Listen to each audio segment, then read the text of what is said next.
Welcome, everyone.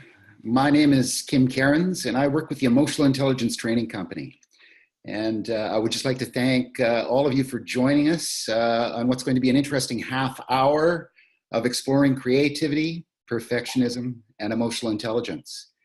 This is going to be an interview with Rebecca Corey, one of my esteemed colleagues at Emotional Intelligence Training Company. So I'd just like to say hi, Becky, and ask you to tell us a bit about yourself. Thanks, Kim. I'm excited to be doing this. So my name is Rebecca Corey. I live on the west coast of Vancouver Island in Victoria and on the traditional territories of the Coast Salish people, like Kwangin, Songhees, and Esquimalt. And I am a coach with the Emotional Intelligence Training Company. I'm also the facilitator and curriculum designer for the writing course, so Writing for Emotional Intelligence. And in addition to that work, I also work at the University of Victoria, where I run a program that offers free non-credit university courses for people who have faced barriers to post-secondary. And it's really interesting, sort of the intersection of the different kinds of work that I do, which is about facilitation, about adult education, about creativity, and kind of how do we find our place in the world? What do we want our place to be? What's fulfilling? What's meaningful? And that work really draws on my background, which is in my educational background is in gender studies, political science, and adult education. I have a master's degree in adult education. And I've also done a variety of other kinds of training. A lot of my training comes from having gone to an outdoor school for my whole youth and worked there as a young adult. I taught skiing, I taught Girl Guides, I taught figure skating. I've really taught in a wide range of contexts. And as an adult, I've done sort of more serious kinds of teaching. So teaching around communication, nonviolent communication specifically. I've done diversity training, talking about looking at how racism and sexism play out in workplaces and educational spaces. And then most recently in more one-on-one interactions as a coach, working with people to kind of figure out where they want to go in their lives, what's next for them, how to grow and build their skills in the areas they want to grow and build. So that's a little about my work life. And then I forgot to mention anything about my creative life. So I also do a wide range of creative pursuits, including drawing, sewing, knitting. I've made stuffed animals for the young kids that I know in my life. I have incorporated drawing and my love of textiles with what's called kind of thread art or drawing with thread, which is kind of like freehand embroidery. I've made structures out of rope, so kind of sewing rope together to make bowls and placemats and coasters. So really just love doing a wide range of creative pursuits. So a little about me. You have a depth and breadth of creativity through all of your life, Becky, and that includes the work components. And I've known you for a number of years, and you are always passionate about what you're doing, and that is immediately evident and welcomed by all that are fortunate enough to work with you. Thanks, Kim.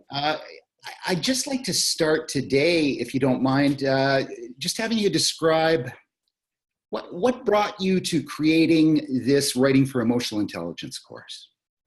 Yeah, so I've taken writing courses, online writing courses before and in-person writing courses, and I've really benefited from the structure of having someone else provide a bit of focus and direction.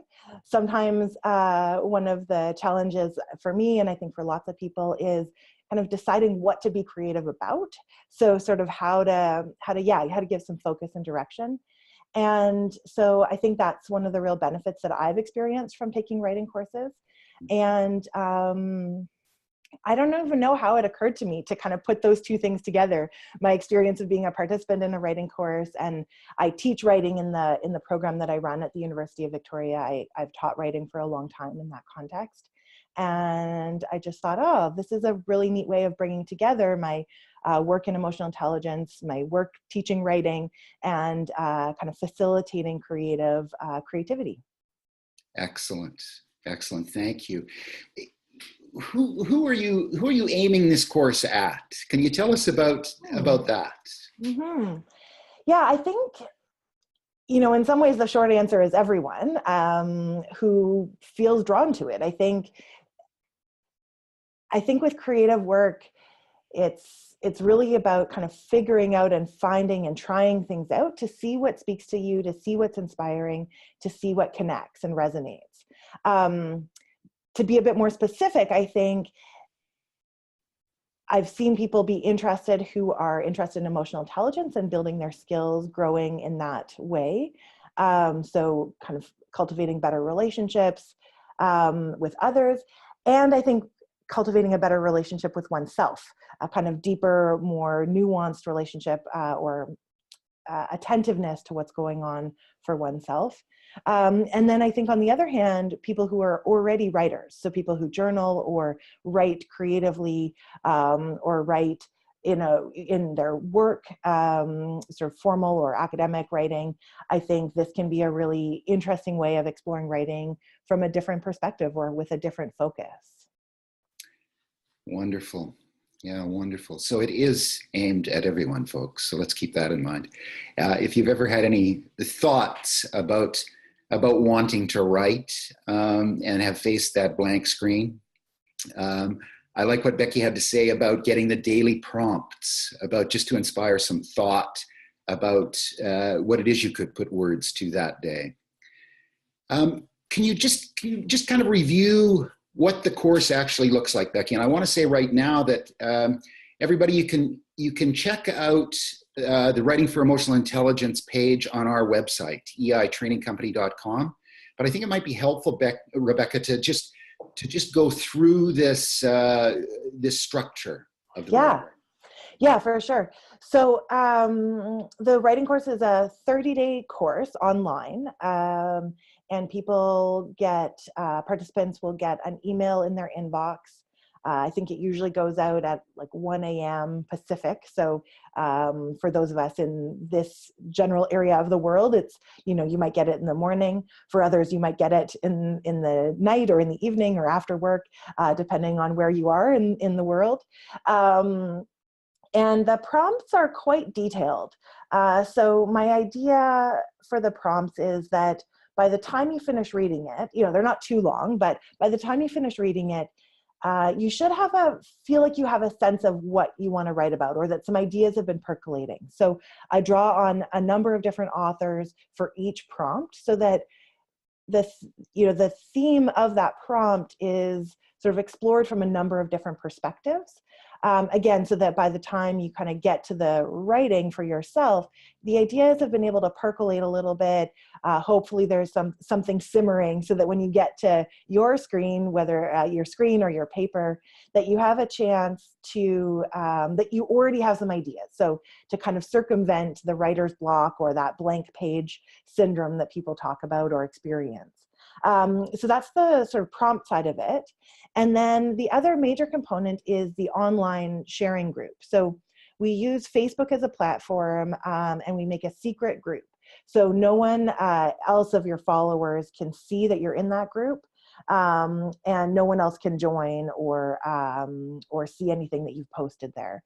And the Facebook group is a chance to be able to have an immediate venue to share your writing. And so I think there's something, I certainly, again, as a participant, have really valued the opportunity to kind of share my writing right away, so that it's not so much kind of writing into a vacuum or writing just for oneself, but being able to see how your writing lands for people. And also, I think the other component of the group is that you can see the way our experiences are much more shared than we sometimes think. So I think one of the challenges of being human is that a lot of the times we can think that our struggles or our challenges, that we're alone in that. And the more we share, the more we realize, maybe the details are different, or maybe the particularities, or maybe the moment that we're in might be different from others, but really these are often very human struggles, and there's something so connecting and, I don't know, reassuring about that, that other people are going through similar things. So just to summarize the two components, there's receiving the prompts and having something to sort of jump off of for your own writing, and then the online shared space to be able to share your writing, read the writing of others, and respond. And Rebecca, let's say that the prompt doesn't resonate for me that day. What's your suggestion there? Yeah, well, I think for most people, well, one is that you might not be able to write every day. So the goal is daily writing, but the deeper goal is writing in a way that makes sense, having a structure that makes sense for you. So maybe what makes sense for you is writing every other day or every third day. So in that case, if the prompt on a given day doesn't resonate for you, maybe go back 1 day or 2 days to one that you haven't done before, or go back to one that did resonate and let yourself write anew from that prompt that did resonate, because often new things can emerge, or you might find a new perspective or find a new kind of thread to explore in that theme. And the other thing I would say is that because there's many perspectives in each prompt, the chances of nothing in the prompt resonating, I hope, are really low, so that there's really a range of different perspectives. Wonderful.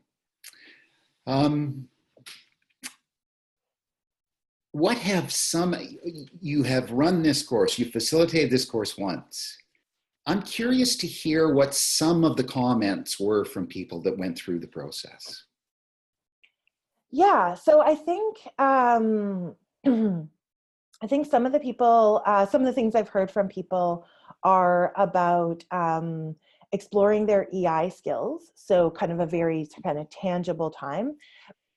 The goal of the course and the focus of the course isn't kind of very specifically building EI skills, but because we circle through and explore different aspects of the EI skills, there is a kind of building up of those skills, a deepening of the learning around those skills.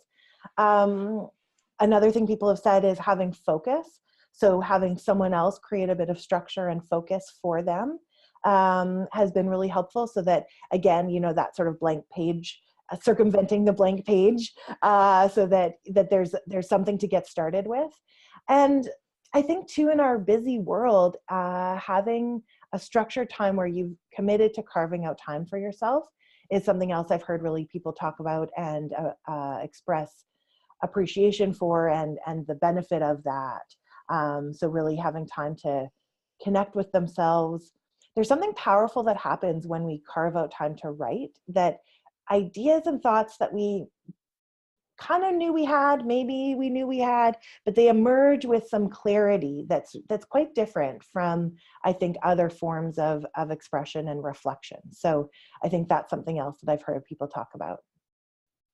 Very interesting. You've already have me leaning into this, wanting to sign up. I like what you've had to say about taking the time, actually setting that time aside for oneself. And what the writing course seems to provide is some structure to have the most benefit of that. So that's very interesting.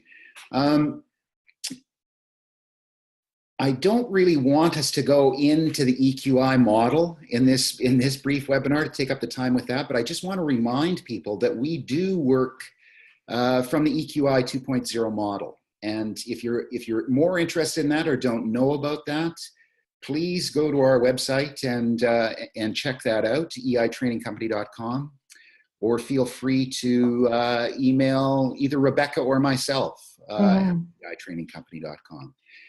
And that also goes for people that are interested in signing up. Rebecca, can you tell us just about how to go about that process too? Yeah, so from the website, so eitrainingcompany.com/writing is the page with all the writing, and I think that's in the chat box. I think Sherwin provided that link, and so from that page, click on Get Registered. And then there's a registration page. It's $145 for the 30-day course, which includes 30 or maybe 31 prompts, because I think we might send out one in advance. I got a bit confused with myself for the number, but 30 or 31 prompts, and over the 30 days. And yeah, just get registered on that link, and then we'll send you a welcome email shortly after that. And actually the first prompt comes out pretty much right away after you register. We'll send it out within a couple days, and then that's the prompt to kind of get started. And I see someone asked for an example prompt, so I thought I would just talk a little bit about that first prompt, which is about exploring how we want to show up in the course. So it's about vulnerability, about what happens if you let yourself try. I kind of started thinking about how kids learn to walk. I have my good friends have a little toddler who has been learning to walk, and it's just amazing to see them fall over and over and over and over and over and over again, just endlessly fall, and just get up every time and keep trying. And that just got me thinking about how, as adults, we often stigmatize failure. So if we try and we fail, we think of that as wrong, or we try to avoid that situation. And, I get it. It's uncomfortable. No one really loves or embraces, it's not a fun experience. And there's so much that can happen when we let ourselves try. There's an author on education and creativity, Ken Robinson, and he talks about we can't be creative unless we're prepared to make mistakes. So the first prompt is kind of about that. What happens if we try? What happens if we fail? How do we kind of get a little bit more comfortable with failure? What does it mean to show up and let ourselves be seen? I have a quote from a very well-known Mary Oliver poem about what is it you plan to do with your one wild and precious life. So kind of just getting us thinking about, it's in some ways it's about goals, like what are your goals for the course, but really trying to come at that in a less direct way and in a more exploratory, kind of inviting our creativity in with us to explore that. So that's an example of one of the prompts, and also a little bit about how the course gets started. Rebecca, you've touched on that notion of perfectionism within that telling as well, and you have told me about one time when you signed up for a course where you worked your way through perfectionism. I think that would be valuable to share with folks. Yeah, so my most recent creative journey over the last 5 years or so started with an art class that I signed up for one summer. And I hadn't taken an art class as an adult ever. So I'd done various kinds of art and craft and creativity as a young person, as a kid. And then somewhere along the way, I kind of just stopped, got busy with other things. I don't know, I just wasn't part of my regular everyday life anymore. And so I signed up for this art class, and I showed up, I pulled into the parking lot, and I was feeling so nervous. I got out of my car and I just thought, no, I don't think so. This is too much. I'm too nervous. I don't think I want to do this. I got back into my car and I was about to pull away. And then I thought, let's just sit here for a moment. Let's just investigate, take some deep breaths, see what happens. And I almost pulled away, but I didn't. I got back out of my car after a few deep breaths and walked into the art studio and did that art class. It was painting as sculpture, so exploring kind of sculptural painting in different ways. A total departure from anything I'd ever done. And partly I had a really wonderful teacher who made it a really such a supportive space and a very exploratory space. And that experience of almost leaving, I think, was so profound for me, of letting myself be a beginner, of letting myself not know how to do something, not know what was going to happen, and just show up anyway. And that's really enabled me to explore all kinds of other creative things. And since then, I've just explored a wide variety of mediums and ways of doing art. And It's been really, really profound for me. It sounds to me like you've really reached a place of being a lot more comfortable with being uncomfortable, Yeah. recognizing the benefits of being in those uncomfortable situations. Yeah, absolutely. Absolutely. The learning that can come from that, I think we really, again, as adults, because we, mistakes are so stigmatized and often punished in workplace situations. I think we get so much avoidance about making mistakes. It can be really hard to kind of invite that in.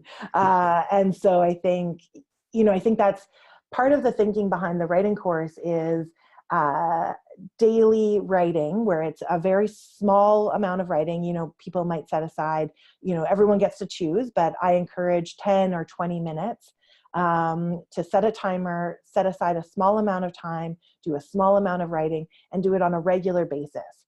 And I think it lowers the stakes. We're not writing a dissertation, we're not writing a book, we're not even writing to be published or to, for a workplace situation. So it can be very freeing.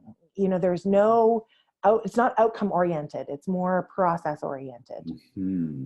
So someone asked in the chat, actually, something that relates here about writing technical documents for work and how can this course help, or how does it relate? And on one level, it isn't going to directly relate.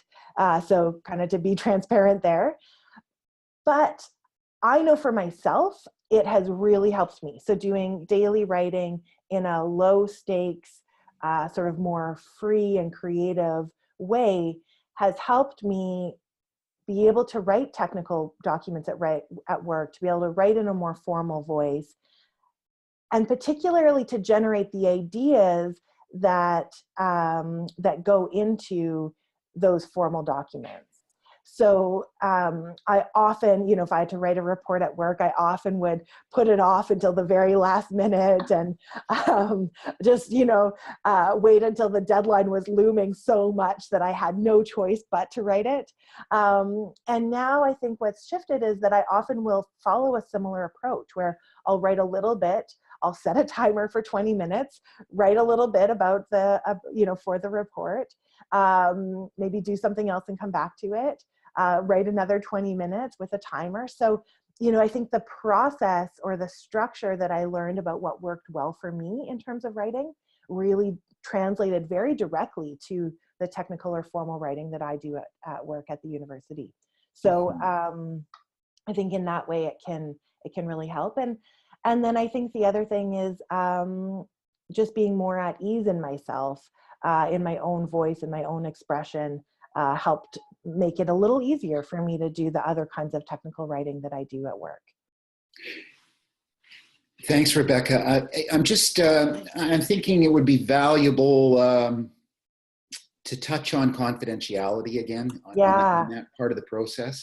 And one of the other things that I think that's important is some concern from people about, am I giving up my copyright to that writing? Right, yeah.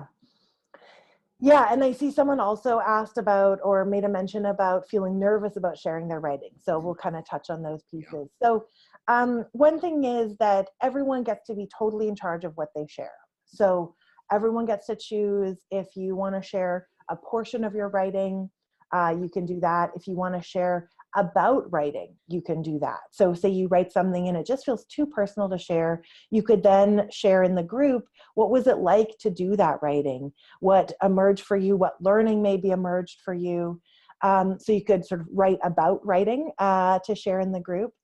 But I think the other thing is that the more we share, the more we create space and trust for other people to share. So I think what I've seen in the groups, both the ones that I've facilitated and the ones I've participated in, is a kind of building up of that trust as the first week goes along, and that people get more and more ease. And again, as a participant, I felt this really poignantly, that at first I was so nervous to share. I would hum and haw, I would walk away from my computer and come back, and I would edit, quite a lot. And as time went on, and the more I shared my writing, the easier it got. And now when I participate in a writing group, I often just finish writing, copy the whole thing, paste it in, and share it, and without even a second thought. And so, that happens over time, and not everyone will, that may not work for everyone ever. But I think being able to be in charge of it really helped me be able to kind of control the process and share as I felt comfortable. As that comfort built in me, I was able to share a little more. So that's one piece I would say. And then we do make an agreement about confidentiality. That's part of the guidelines that we send out at the start of the course. You don't give up any copyright. You continue to own your work in its entirety. It is trust. You're sharing your work with people that you haven't yet met, but I think there is quite a lot of trust that builds quite quickly in the group. So that's what I've seen in the group so far. Thank you. Thank you for sharing that. I think that's valuable information for people to just hear that from you, how that process works. I see we're winding down to the end of the half hour here. I'm just wondering if there's anything that you wanted to let people know that we haven't touched on here. Yeah, I guess I want to really reiterate the piece and in a different phrasing. So I think a lot about building creative muscles. Think about creativity as a way to kind of pull in how we build strength in other parts of our life. So if we want to build strength and we go to the gym or we go to strength training, you don't just go from lifting a small amount to lifting a huge amount overnight or even in a week. You do that by going on a regular basis and having small increases as your body gets used to it. And I think with creativity, we often have this idea that either we are creative or we aren't. We're an artist, we're artistic, or we're not. And instead, I really want to offer and have felt so freed for myself and thinking about creativity instead as a skill that we learn just like any other skill. Similar to that toddler learning to walk, it's something that we practice, we make mistakes, we learn from those mistakes, and we get better. We improve, we get more ease, and it grows in small amounts over time. So that's really, one of the underlying pieces of the daily prompt, the 30-day process. The structure of that is to let ourselves build those muscles. Excellent. Thanks. I see a note here about the tuition scholarships as well. So we do have, I wanted to make sure that this course was accessible. We've tried to keep the price an accessible amount, the cost, and we also offer a few scholarships for each course. So if the cost is getting in the way of taking the course and you're really interested, you can send me an email, tell me why you want to take the course, what you think you would gain from it, sort of what you're hoping to get from it, and kind of what it is that is drawing you to want to take this course. And if there's scholarships available, I'll offer you one. And if there isn't, I'll let you know, and then we can sign up you can hopefully sign up as a scholarship, get a scholarship spot for the next course. Thank you, Rebecca. And I'd like to thank you very much for taking the time today to do this interview. I'm sure that it's going to be helpful for people to get a better understanding of what's being offered in the course. I would like to encourage people to think about people that you know that may be interested in this and sharing that information. And maybe I should add too that we do cap the group to about 25. And so to kind of just add on to the piece about sharing and trust is that we make sure the group is pretty small so that you're not sending it out into the ether. It's like you're sending it out to a small group, and everyone starts at the beginning, and we don't add people once the course gets started. So again, as that trust is building, it's a closed group, and it's the same group for the whole course. Thank you for that. Yeah. And my understanding is this interview will be available on our website. So if you're interested in viewing it again, or again, know of somebody that might be interested in it, by all means, send them the link. And I'd like to thank everybody for joining us today. This has been very enjoyable, Rebecca. And again, thank you very much for your time. Thanks, Kim. And if anyone has other questions, please feel free to email, and I would be happy to give you any more info that you wanted. So thanks everyone for coming, and thanks, Kim, for facilitating today. You're most welcome. And bye to everyone for now, and stay tuned for upcoming podcasts or interviews. All right. Thanks Take care. again for joining. Bye. Bye.